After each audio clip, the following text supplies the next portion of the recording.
I'm hitting the trail. It's time to do some talking. I'm gonna find me a honky-tonk hero with a story to tell. We'll have a chuckle. You never know, you might learn something. I'm hitting the trail. It's time to do some talking. I'm hitting the trail.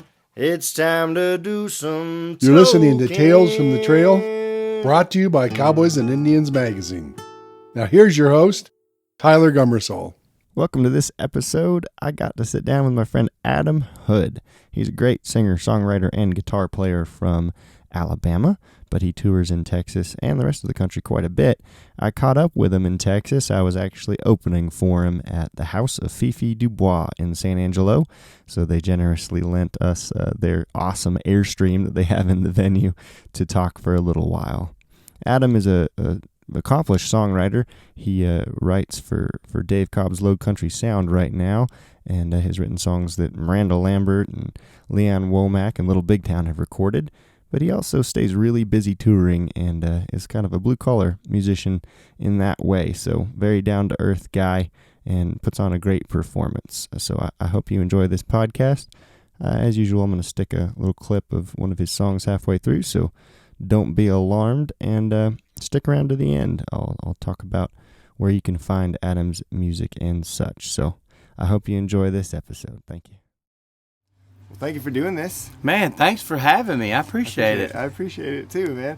It's really cool. My dad was actually watching the interview I did with Randy Rogers in the previous season, and then he mentioned that you guys had a apartment maybe still in Nashville or something where you write. Yeah, that's right. Yeah. That's so that true. was like all these funny little connections. That was an interesting thing to come back to. But yeah. It's kind of like a fraternity house almost. Well, not Yeah. really. It's actually a one-bedroom apartment. Nice. So Brent, Cobb, and I rent from Randy. Yeah, that's really cool. Yeah, it's cool. Yeah, and because it seems like you need a space like that, right? When you're touring so much, in terms of writing, do you actually have to have a set space to get some stuff done, or can you do stuff on the road? I don't really get a whole lot of writing done on the road. No. I get that's where I get my ideas, Yeah. you know.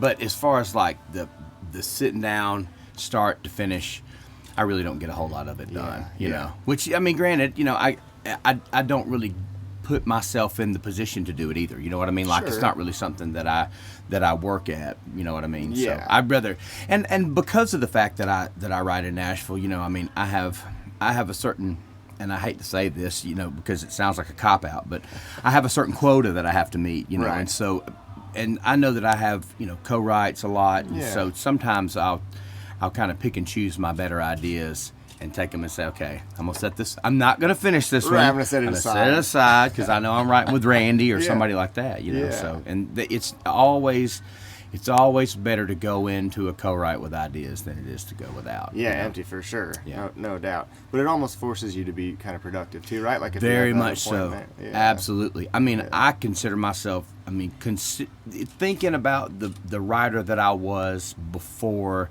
I started writing for publishers. I mean, and this is like, I want to say I've been I was 7 years at Carnival Music, and this is my 4th year at Low Country Sound. So you know, a while. Yeah. And I mean, the difference between, you know, well, I mean, I would always, before then, I would just write, you know, a song when I felt like it, really. Sure. And so, you know, 10 songs may take 3 years, you know. 10 songs may take 3 months, feeling. exactly. Yeah. But you know, now I have a lot more to choose from, you know, just to keep my numbers up. So. Yeah, that's neat. And then so Carnival, that was with Frank Liddell's company, right? That's right. Yep. And then is Low Country, is that Cobb's deal? That's Is that Dave Cobb, Okay, yeah. cool. Mhm. That's really neat. So how has that been? It's been really great. I Yeah. mean, you know, so basically what Dave did was after the Jamie Johnson album, and I assume this is what I was told, Yeah. he moved to Nashville. Right. And so once he moved to Nashville, I I had gotten a call to go write with Whiskey Myers when they were making the Mud record. Okay. Yeah. And so they made that record, and I think maybe one or two more with Dave. Yeah. And so when they were making that record, I went up there to write with him, and he said, "Hey man, we're fixing to buy RCA. Cool. I'm fixing to start a publishing company. Yeah. What are you doing?" And I said, "Well, funny you ask. I'm not doing anything." And so I was about a year out of my Carnival deal. Okay. And so and it happened that way. And so it's a little different. I mean, of course, there's no two contracts that are really the same. And Yeah. I mean, they're never, the contract is only as good as the two people that shake hands on it, really, Yeah. But it's different. Whereas where Frank, even though Frank's a producer too, I really wrote for cuts in general, and for my own cuts too. Yeah. And I still did that with Low Country Sound, but it's really more deliberately towards writing to make the specific records that Dave's making. You know what I mean? Yeah, that is different. So he'll have he's producing an album, and he's like, I need some material for this specific thing. That's interesting. It is That's really a good situation to be in. It is, and that was really what was appealing to me about getting back into the whole publishing world, because I really wasn't going to do it. Yeah. I mean, to be honest with you, and because I'd had a great relationship with Carnival, but I kind of left feeling to myself, man, this whole thing may not be for me. Because of the pace of it, and just because, I mean, it's kind of obvious that my style of music is not the style of music that gets cut on a regular basis. Sure, like pop country or whatever. Totally, Yeah. and it's not a choice. I don't deliberately say I can't write that stuff. I can't write that stuff. Sure. You know what I mean? I can't. Yeah. It's Yeah. impossible. Yeah. Because there's so many other influences in that more progressive country music world now that I don't have those influences. Yeah, then maybe they didn't. You didn't grow up with that. It didn't. That's right. That's how it didn't imprint on you. I wasn't a student of those things. Right. So, exactly. Yeah. Yeah. So do you think that your writing? Obviously, your writing is influenced by folks you admire, writers you admire, of course, right? Yeah. Right. Yeah. So, and then at what point did you start to kind of find your own voice that way? For me, anyways, it felt like I would copy folks to the point where then I could, not have to copy them anymore, kind of a deal. You know what I mean? I know exactly what you're saying. Yeah, it's kind of you come into your own person. Yeah. It was a progression. For me, for sure. And Yeah. I think a lot of it's really kind of based around my albums. I mean, when you hear yourself in the playbacks, that's when you really can tell. I don't really care for the way I sang that. You know what I mean? This is too country. I should probably attack this a little bit more. Yeah. Because of the fact that, even though I have no intention of producing my own stuff, I like having other hands involved in the process, But let's see, what was I going to say? Sorry. No worries. Just I lost my train of coming thought. into your own on writing, I suppose, the progression of Oh listening yeah, to records. yeah. So even though I have direction as far as producers and stuff like that goes, I still have an idea of how I want the song to feel. You know what I mean? This should be a little more rootsy. This one should sound more like a Rhythm Aces song. Yeah. This one should sound like a Delbert song. This one should sound like a Merle Haggard song. Yeah. And so you want to kind of approach that song from if I'm gonna do it like that, then I want to approach it from all directions. Yeah. Meaning the key, the tempo, the meter, how the lyrics fall out, what the lyrical content's about, and how I sing it. Yeah. I mean, some things should be less country than others. Exactly. So. Yeah, because the delivery definitely makes a difference. 100%. Yeah. Yeah, that's cool. And so circling back a little bit, we jumped straight into songwriting, but you're obviously also a performer. Yeah. And so not a lot of songwriters necessarily have that talent or ability. Right. So that's I think in this day and age, that's a really important thing to have, just because of the way that songwriting industry is, right? I mean, it's pretty hard to be a blue-collar writer. That's very true. Yeah. So being able to tour out and do that. Which came first, I guess, my question. Did you always play music, perform music, and then start writing? Or? I was playing first, okay. for sure. I mean, and still in my heart, I'm a guitar player. I mean, it's what I loved. It's probably what I'm the worst at, but it's what I like to do the most. You know? And so I kind of, I started in church just like everybody else did, and I want to say maybe 8th grade, 9th grade. I had the guy that was his name's Troy Amster. He'll get a kick out of that. And he's a pastor in Tennessee now. But he was an intern in our youth group, and so he sang, and I played, and so, but then he graduated, and somebody had to sing, and I said, well, I'm not going to do it, And so it took a couple of failed attempts, and so finally I just stepped over center stage and started singing. But yeah, that came first before the writing started. It took a lot of nerve to get up the courage to number one, it took a lot of nerve to finish a song.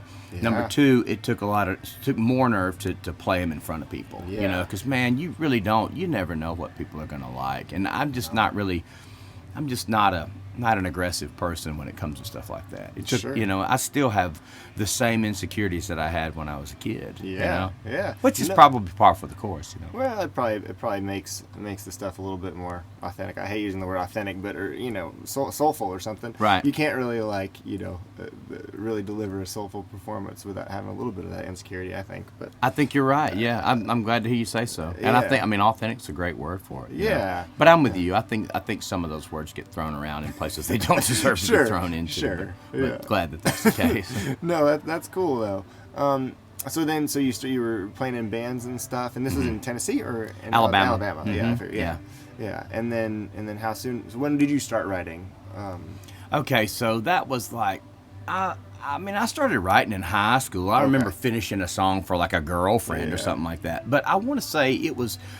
Okay, so my 21 to Enter record is 2000. Okay. That's pretty much, that's a collection of probably they're the first songs I ever wrote. Wow. Yeah, and so probably like 95, 96, sometime in that area, right around the time that my daughter was born in 98. Okay. And so my oldest was born in 98. And so that was sort of, kids are really inspiring, and they're sort of motivating, If you're going to get off your butt and do it, you better do it now. Yeah, that's right. So that was kind of when I started taking it seriously around, 98. Yeah, and just going after it. Yeah. So then the touring and the performer side of things, do you view it as a separate, because you're obviously writing songs for yourself and then writing songs for other people, right? These other projects. Yeah. How does that all kind of like work together?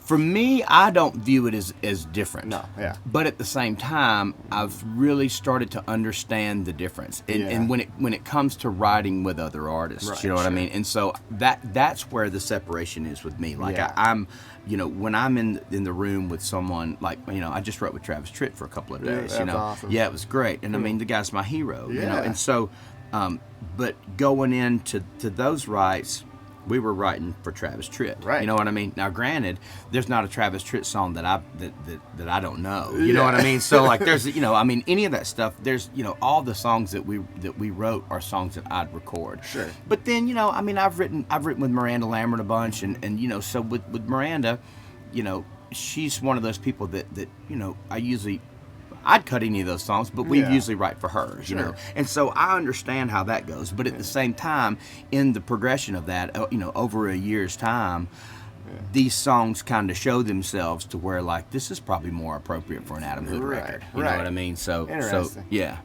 Do you find that, like, when you're writing with those other folks, that it's like more or less freedom? You know what I mean? Because in some ways it could be more freeing because you're not necessarily putting your name on it. I heard Tom Petty say like that from an artist to writer perspective, if they didn't want your take on the songs, you wouldn't be in the room. And so I which is kind of it's been an erotic thing for me just to be able to say, all right, I'm here for a reason.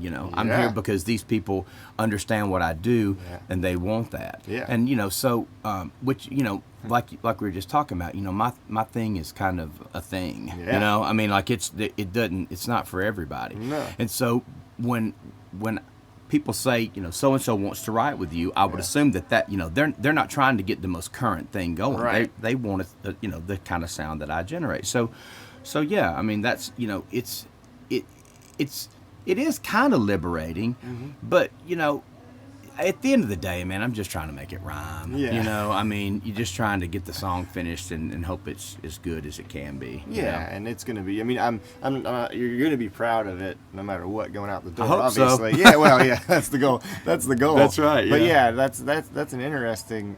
definitely an interesting point. I think that should, it almost means more, right? If somebody's coming to you because you are who you are and they want that. I have to tell myself that. Pretty cool. Yeah. I think so. I well, mean, and that, because I have to tell myself that, that's sort of the confidence that I need in order to do my job to the best of my ability. Yeah, you know what yeah. I mean?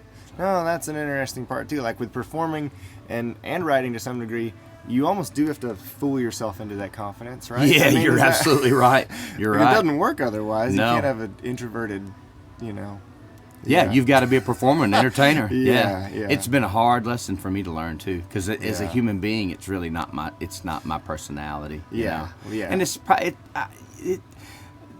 well, I know guys. You know what I mean? I got Love it. buddies Yeah. that it is that way. But like Yeah. for me, it's been I have to really kind of psych myself up and go, okay, Sure. you got to walk out there with a little attitude, to yourself. Make sure it's a Swagger positive or one. whatever. Yeah, exactly. Sure. Yeah, that makes sense. Okay, cool. So I know a little bit about you, but I don't know a ton about you, and that's kind of part of the fun part of doing it this way. So you grew up in Alabama, Right. What was your background down there? What was your family background and stuff like that? My father was a forester, so he was in the timber industry. really? And Yeah. my mother's she was a realist. She was sold real estate for years, but she's been a florist for a long time. So I have no musical background whatsoever. Yeah, it was a rural area or kind of blue collar. blue Yeah, collar, yeah. Opelika's probably, I think it's like 35,000 now. Okay. Something like that. So, yeah. Got it. Yeah. So then, and growing up in Alabama, obviously that's where you get some of your roots or blues feel and stuff like that. Who are some of your influences on that side of things? When I kind of got started, that was, it was people like Garth Brooks and Clint Black and Travis and guys like that. So at first it was church stuff, Stephen Curtis Chapman, Jeff Moore, guys like that. And then, the stuff that was on the radio at that time, the stuff that wasn't on Christian radio was Travis Tritt, Garth Brooks. And so, and then when I was 16, my mother brought this tape home that was a guy named John Hiatt, and it was the Bring the Family album. Oh, man. And that record changed my life, Man. because that was right at the time when, like, Thing Called Love had just come out, and so I had seen Bonnie Raitt's version of it, like on VH1 or something. Yeah. So I knew that she had recorded that song, and so my mother came home with the album of the guy that wrote that song, and I didn't realize that existed until I heard that album. Yeah. And then you hear the rest of the songs on there, and it's just this eclectic mix of like. I mean, there's country stuff. There's really greasy stuff on there. There's all kinds of just different stuff, and that record changed my life. I mean, that was the record. I said, okay, this is what I want to do. I want to be the guy that writes these songs. That's cool, man. That totally makes sense. Though I didn't really think about John Hiatt that way.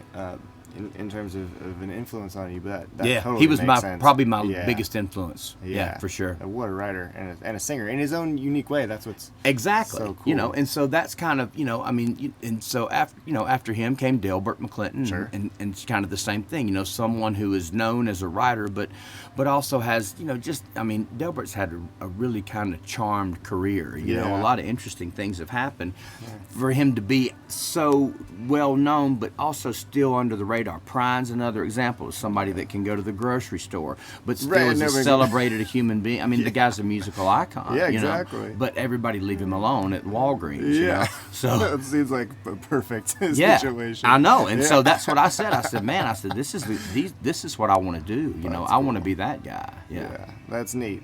And then, so did the writing eventually take you to Nashville pretty early on, and then you kind of started? Oh that man, I process, went around or no? the world before I got to Nashville. Okay, yeah, strangely enough. Yeah. So from there, I made a record in Birmingham. Okay.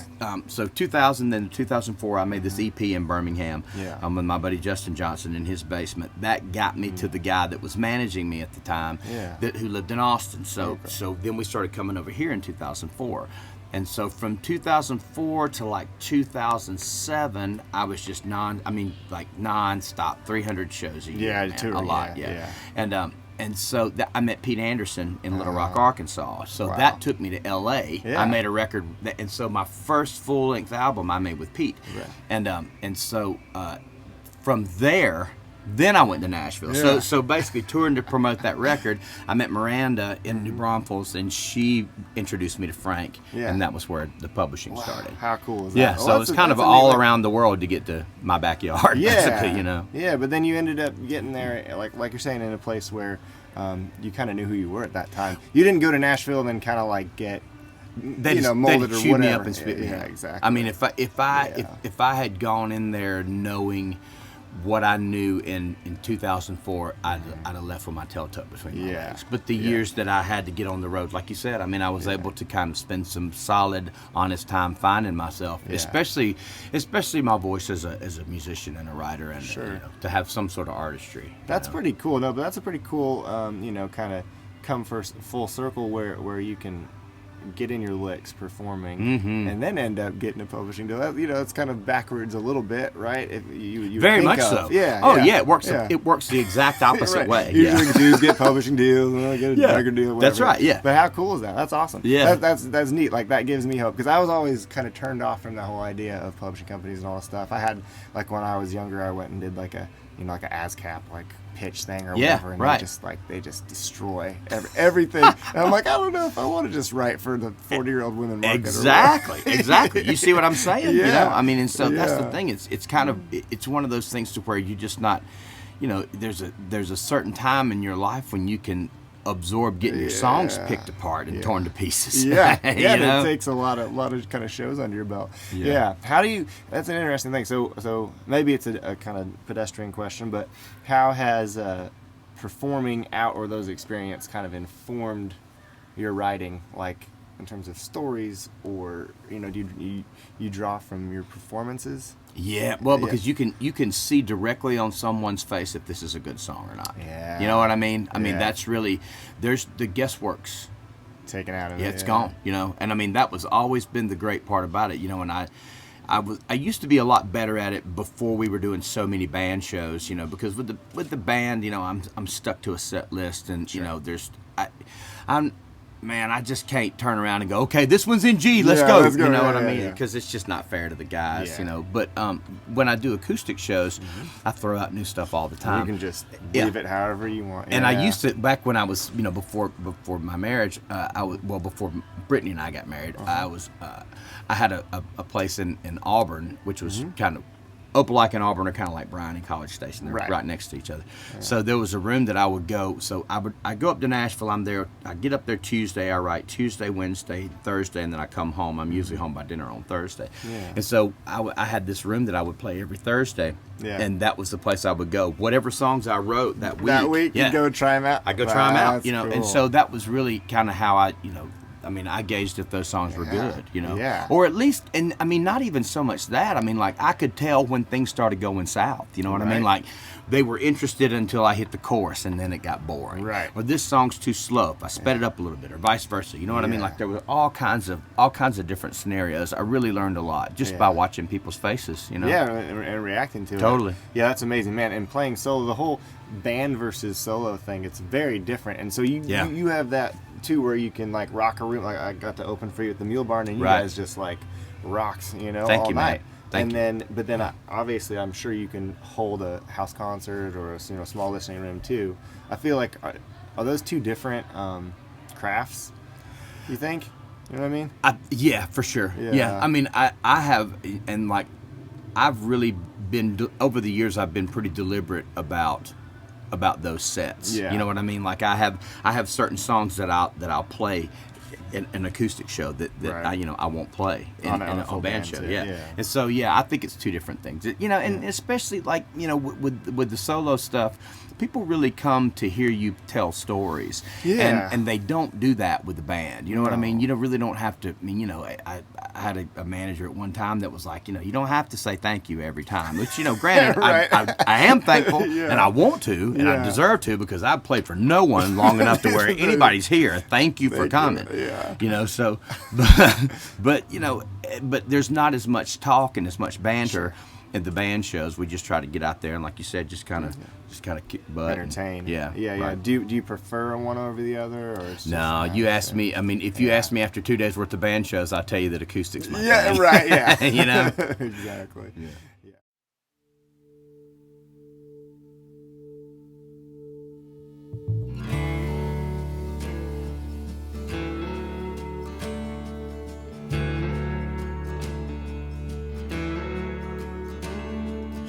know you came in here 'cause you're worried about me. I can tell by your eyes you came to see if I'm alright, babe. Well, I'm alright, babe. It's a downturn, but it's a turn all the same. Sometimes it feels like a merry-go-round. I'm standing still, I go up, I come down all night, babe. In the music and lights, babe. It's a downturn, but it's a turn all the same. So talking about guitar playing too, and guitar. So I mean, electric versus acoustic; those are two different crafts as well. Who are some of your like electric influences, or that kind of? Let's see. Well, same thing. Growing up, I was around. I started picking up a guitar right about when Stevie Ray's last record was made. You know what I mean? So that was, I was on the tail end of that. And so. So the blues influence was a big thing. Tab Benoit was a big influence of mine. Keith Gaddis is a huge influence of mine. And Keith is I'm thankful to be able to call Keith a fairly well acquainted friend. Cool. And so but he's just one of those people that I really kind of picked up on his style, and as a guitar player, I really admire a lot of the things that he did. Pete Anderson was because of the time that I worked with Pete, and he was kind of a musical father figure to me. Wow. That was the first time I ever made a record, a full-length album. That was the first time I ever co-wrote. That was really not the first time, but that was the first time that I ever, we ever sat down for a project and worked. Yeah. And I mean, that guy would sit with me and talk me through a lot of things that were really important, and so, his technique is kind of, as far as a guitar player goes, his technique's kind of outer space. Sure. But, I learned not to ask him. I just learned to watch. You know what I mean? And so pick up on the things that you could, But yeah, it's a lot of those guys. Yeah, that's cool. Pete is awesome. I got to see him at the Mucky Duck, and it was him doing his like blues kind of show. Yeah, man. Like it's like a trio or something. Yeah.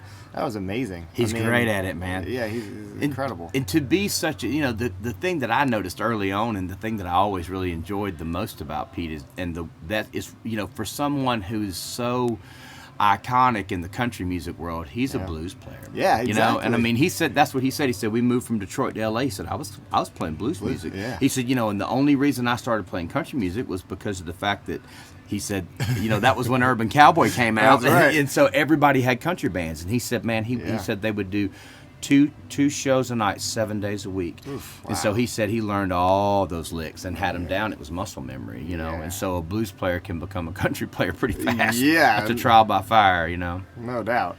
Man, that's the truth. I love the blues too, and I still love playing blues. I don't play it nearly as much now as I did before, but I mean, well, you can. I mean, I'm sure for you it's the same way. You sort of have learned how to kind of incorporate it into your style to where the influence is there without you having to stand up there and do a 12-bar shuffle. You know what I mean? Like that's sure. I mean, I'm the same way. I mean, it's, I've learned enough of it, and I've been a student of it enough to where like I know how to incorporate it, make it work for me. Yeah. And so, I mean, now granted, do we do Freddie King shuffles? Absolutely. Of course we do, but it's not necessary. You know what I mean? Sure. Well, yeah, and the whole blues and country thing are very intertwined. I mean, most Hank Williams songs could easily be. Very much so. That's right. Yeah. They could be Bill Monroe songs, or they could be, Lightning Hopkins songs. Yeah. Exactly. Yeah. Yeah. All rolls Well, it's all Southern music, That's kind of, and, I get that question asked a lot, like, what do you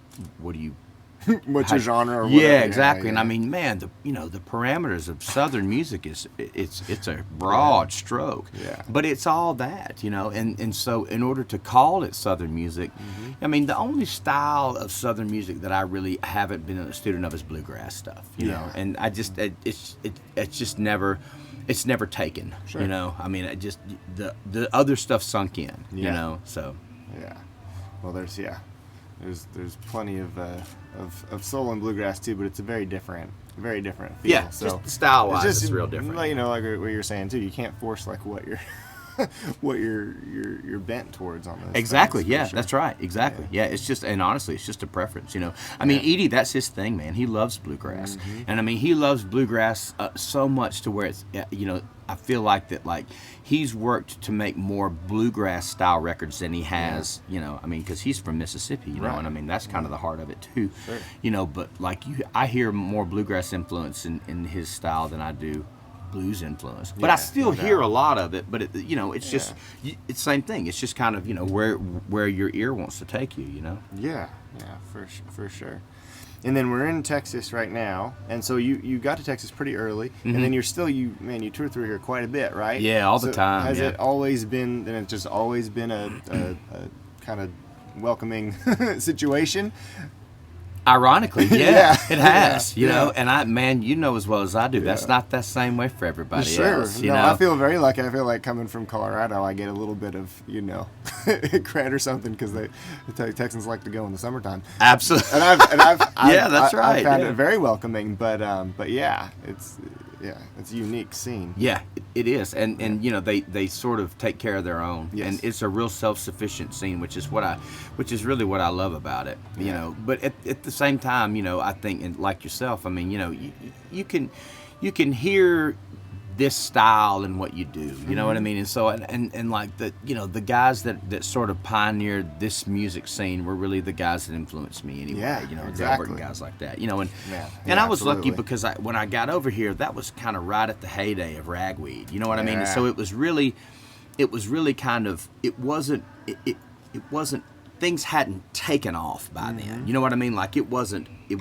enormous. Yeah. It was almost there. I mean, 2004, that was almost there. That was like, the cusp. But so, my timing was, thank God in heaven that it was kind of, it it was good. Yeah, Yeah, exactly. it was Yeah. good So, timing. That's cool. And so you tour across the country, right? I mean, pretty much. Yeah. I mean, usually it all depends on when I'm making a record. Yeah. I mean, I try to save trips to New York or LA for when I'm promoting a record. Sure. Which I don't know if that's a good thing or a bad thing. I mean, I don't get there as much, but sometimes when you don't get there as much, it's more meaningful to be there. Sure. So because they actually pay a little bit more attention. they know you're not going to be here in the next 3 months, Yeah, and so they're going to exactly. come see you. Yeah. Well, let's talk a little bit about your most recent record. I love it. I think it's great. I can't get Downturn out of my head. Thank you, man. Thanks. for the life of me.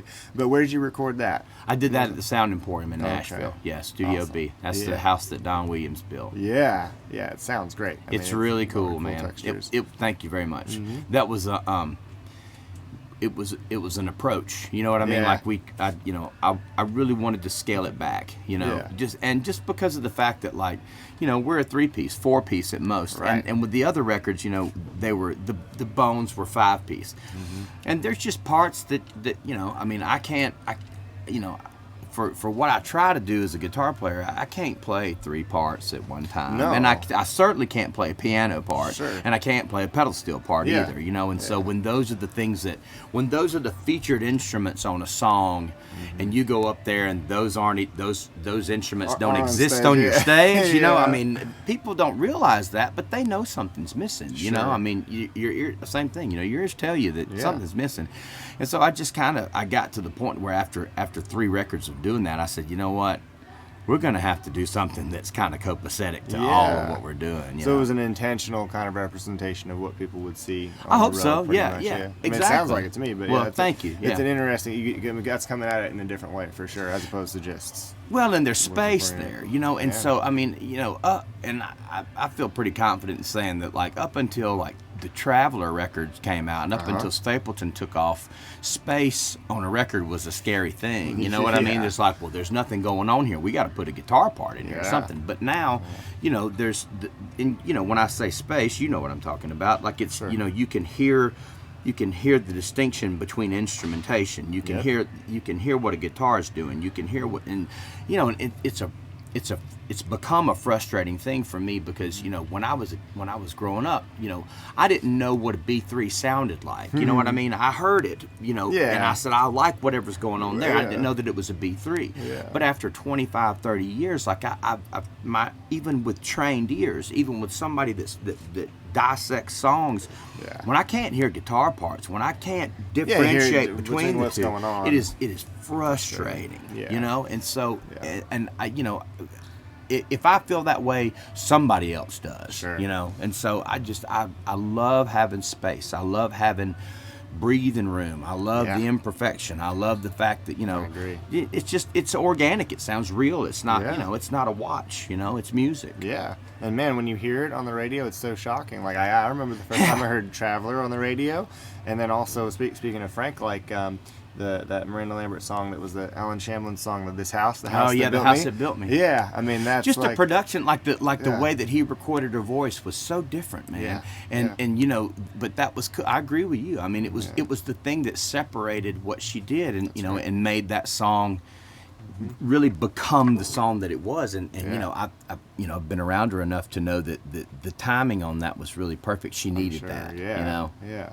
And the impact you can make sometimes with less. I mean, I think absolutely. I think you know, you can't cover up as much, obviously, and it is scary because you aren't covered up and you're just kind of like you're out there, you know.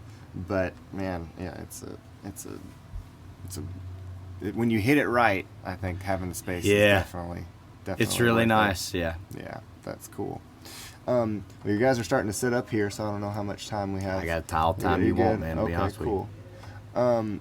So tell me about the future then. So you have younger kids now as well. I do, yeah. So I have one that'll be 4 in April, and then I have one that'll be 2 in July. Wow. Okay, yeah. cool. So I got little babies. Some even more inspiration. You have your second wind of getting it together and getting out there. Yeah, that's a good. I think second wind is a good word. Yeah, that's cool. So that's neat. So they are inspiring. Yeah. Yeah, no, I mean, I would assume that will shape, you know, your writing more, and maybe for your own records. Yeah, very much so. Yeah, going forward. So, just planning to continue touring and writing, and you know, and you know, we're in a different day and age with streaming these days, you know, and the thing that's hard about that it has been, you know, the approach on making records now. Yeah, and so, you know, what I realize is that people are putting out songs quicker. We're kind of back in the singles world, you know what I mean? And so, which, you know, the good news to that is I understand how that works because I remember when they were actually taped on record singles. Like actual records. Exactly. Yeah. So, you know, I like the concept of it, you know, and it's tough because of the fact that, like, you know, you don't have to approach it as like as an 11-song album. Yeah. Although I want to, you know, but I've got some back catalog from Carnival stuff, like The Shape of Things, that record was basically just out of a pile of, I mean, I've got like 50, 60 songs that were all full production songs. Like demos. Exactly. And so, you know, I think we're going to, in the next couple of months, I think we're going to start releasing that. That's and then, cool. I mean, I'm up in Nashville next week, in fact, talking about, you know, when and where to start recording for the next record. So cool. Trying to try to get this done a little faster. Yeah, well, it seems like, man, especially nowadays, the speed, and that's why the single game works, I guess, is like people will get bored pretty quick if you're not putting the stuff out. I mean, it's a lot more instant gratification nowadays. Yeah. And I'm okay with that. Yeah. You know, I mean it's but that's the thing. I'm okay with that because I've got enough in you got a lot of songs. Yeah, exactly. Which is, you know, that's its own. It's a different thing. Yeah. Yeah, that's pretty interesting. And then with the touring, how do you balance that? Do you like just kind of consistently tour, or do you like, here's my 6 months or 3 months and pound it out? It's kind of a year-round thing. Yeah. I just try to make it to where, like, I'm a Thursday, Friday, Saturday. Yeah. You know? I got buddies though that, like, you know, I was talking to BJ Barham the other day with American Aquarium, and you know, and he's got a daughter, and you know, he does a month on, month off. Okay. Isbell does that too. You know, and so, you know, I've never tried it that way. Yeah. But I've seen enough guys, or I say guys, enough artists who are parents of young kids like myself that seems to be their method. Yeah. And so, you know, I'm not opposed to that. You know? And it seems like that may be a prime thing to do, especially like we were talking about. You know, it's a lot. it's a lot easier to go to the West Coast from the Southeast and do it for 3 weeks. Sure, than to go on a Thursday, Friday, Saturday and keep flying back and forth. You know what I mean? Like, is that usually what you're doing? You're like flying out, meeting the band. Or I'll drive. Or drive. I'm like 8 hours from Dallas, so Tuscaloosa to Dallas is not. And so I can. That's why Texas is so nice and accessible. Absolutely, too. Which it's is really kind of down the road. And I mean 8 hours sounds like a long way, but when you got 14 to drive, that's a piece of cake. That's not like so halfway. That's crazy. I'm sure you know. I do. Yeah. This was an easy one. This was 2.5 hours today. Wow. See what I mean? Short one, a short jump. But that's the fun part. And man, and Texas is awesome. I love playing here, and there's so many cool venues like this. Like we're at the House of Fifi Dubois. Oh man, Fifi's is a great place, man. How would you think this existed? You know what I mean? Like in the middle. And in San Angelo, and all the places. Yeah, it's great. It's really cool that way. Neat. Did you for me at the level I'm at, man? It's like I pretty much do everything myself. So it's a lot of juggling in terms of putting on the booking hat and the writing hat, if I can get to it, and the playing hat and all that. How did you deal with that, or did you always have a booking agent, or did you have to? Oh no, I've done it all myself a lot. And I can say that in different, in the past 10 years, I've done it in different phases. Yeah. I mean, it seems like that I just hired a new manager. I mean, like 2 weeks ago. He's a buddy of mine. But I waited, after a year to of doing it myself. And so the management side of it, there's a lot of that stuff to where I can kind of handle on my own. The booking's hard, and which you know, and so just time intensive. Exactly, and it's kind of a thankless job. I mean, it's really you genuinely have to sell yourself, and that's not not how creative people work. They just and I think some agents understand. Some venue owners understand that too, and can make it easier on people or make it harder on people. You know what I mean? I'm sure you understand exactly what I'm talking about. No doubt. And so but I think having someone kind of at least help you with your shows is been the more crucial thing. And then it's also it's just a matter of people trying to help you represent yourself in times and areas and to other people that you can't do it yourself. You know what I mean? And so man, sometimes that's just my wife. But sometimes it's management is necessary. So. But usually, when it comes to stuff like that, it's the same thing. It's usually all around a record, kind of when we make the record, that's when distribution comes in. That's when we start talking to publicists. That's when, you know what I mean? Like the teamwork aspect of it has got to get involved. And so, that can be a little trying, but at the same time, the good news is I've been able to do it with people that understand we're doing this for 18 months. I'm not on retainer.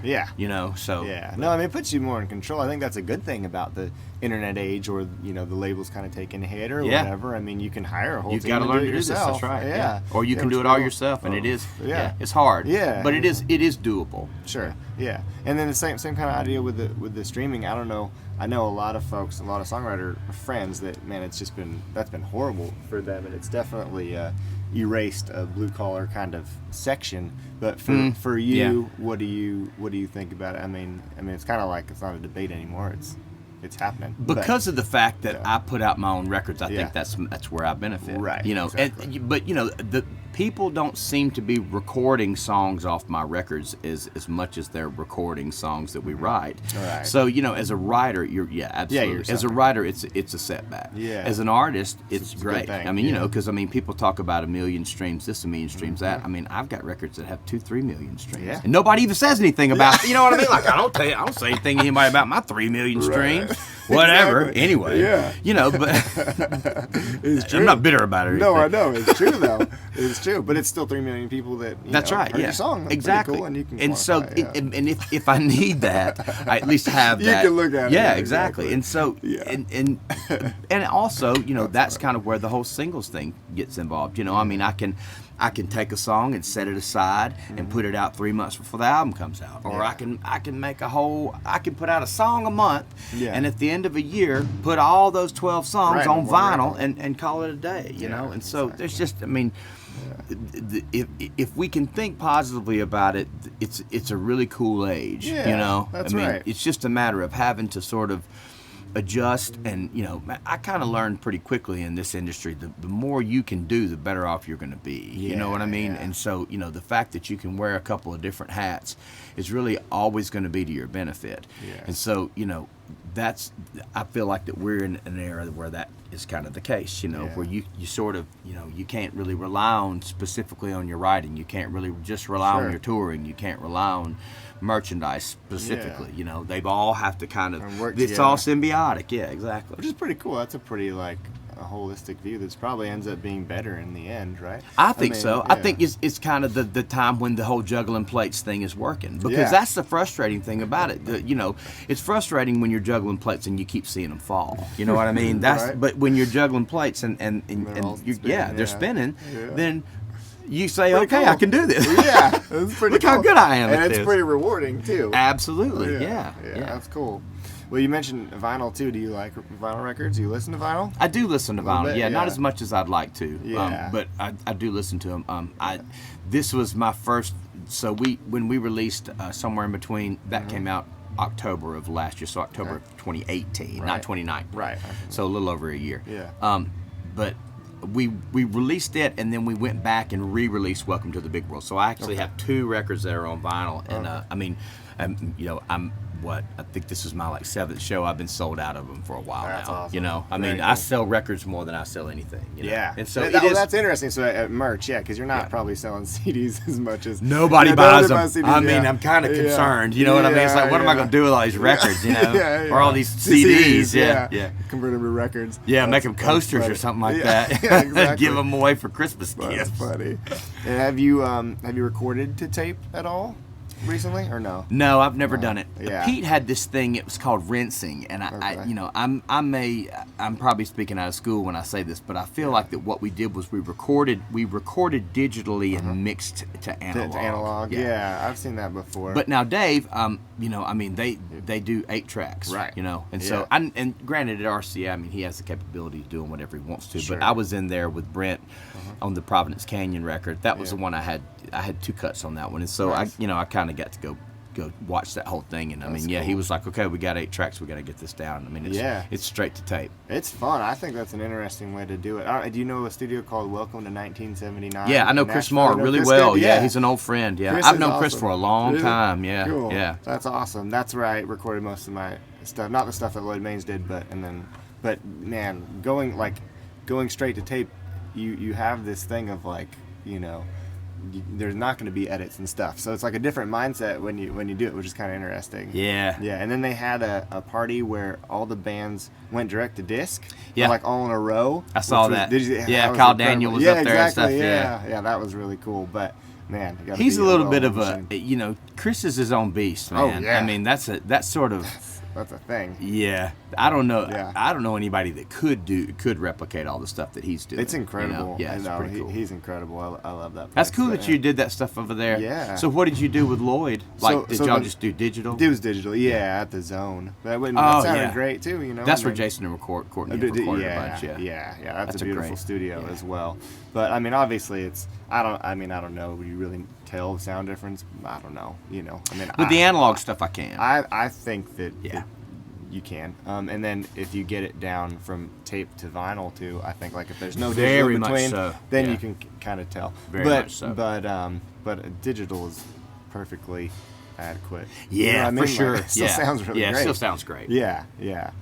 So I mean, I'm not a snob about it or anything, but I still love playing vinyl records. Well, and and to tell you, the thing is, even though the quality is what it is, you're still, things have evolved for a reason. It's a lot more time efficient. Oh, a lot way more more. money efficient. No You know, doubt. I mean, you know, I think my hometown had one of the last Ampex plants that was still, you know, made Yeah. tape. I think they make cassette tape though. Yeah. But you know, so there's, I mean, Gina Johnson, she was Dave's, well, she is Dave's Yeah. engineer, and she Okay. kind of, I think she knows every cable in that Yeah, studio. exactly. You know, Yeah. we were talking about where she gets the tape from. You know, and she said there's you know, There's none. I mean, they very gotta few. recycle Yeah. it pretty much. Yeah. That's incredible to me. But Yeah, it is. Yeah, it's pretty cool. Pretty cool stuff. Well, thanks for hanging out and chatting. Man, my pleasure. I'm I'll glad let we you got go. to finally do this. Me too. And glad we're playing together tonight. Yeah, This is gonna be fun. Thank you for having me Dude, again. totally my It's pleasure, really man. cool. But yeah, go check out Adam Hood. I'll talk all about that stuff in the editing because this isn't on tape. It's digital, and I can edit We it can after the edit fact. this out. Yeah, we Thank can edit it you. out. But thank you very much, man. My pleasure, Appreciate brother. it. Thank you, man. Yeah, that's awesome. Wow, what a great visit. Man, I really enjoyed that and learned a lot, so I hope you enjoyed it too. Big thanks to Adam and his band and the House of Fifi Dubois for letting us hang out there and record. That song in the middle of the podcast was Downturn from Adam Hood, and you can check out Adam Hood's website. It's just adamhood.com. Get all his tour dates, and you can listen to his music and buy his music. I really encourage you to see him live, and I encourage you to buy his records. He makes really, really awesome records. As always, you can find out more about me and my music at Tyller, Tyller music.com. You can also check out past episodes of this podcast on my website or from Cowboys and Indians Magazine's website. That's just cowboysindians.com. I really appreciate them helping me out with this deal. If you're listening on your favorite podcast platform, there's also a video that you can watch on YouTube if you go search it on YouTube, Tales from the Trail, or if you are watching the video, there's also a podcast version, audio only, so go check that out on Apple Podcasts or Spotify or wherever you listen to podcasts. Anyhow, thanks for listening. Hope to see you next time. We'll see you down the trail.